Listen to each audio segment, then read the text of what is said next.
Well, we're pleased to announce for the 2020 season, we will be sponsored by Hawk Performance. We actually met with them at PRI when we went there in December 2019. They're really cool to talk with. I just love talking car stuff, and we talked about rally with them for a while, told them what we're doing this season, and we've actually been running Hawk pads for a while. Since we got the rally car, we've always ran the DTC 70 pads in the front and DTC 60s in the rear. So this year they've actually supplied some new pads for us, so we won't have to go out and buy more pads.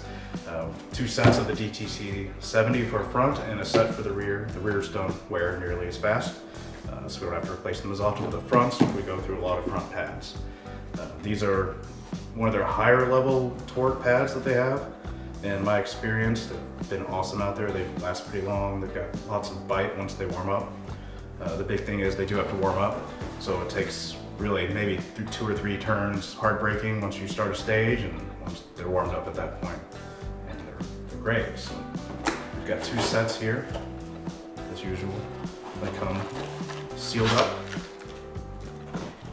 and every pack of hot pads comes with a sticker. So no shortage of stickers. We will be getting these all over the rally car. We're really happy to have Hawk Performance on board with the Cooper Auto Works rally team.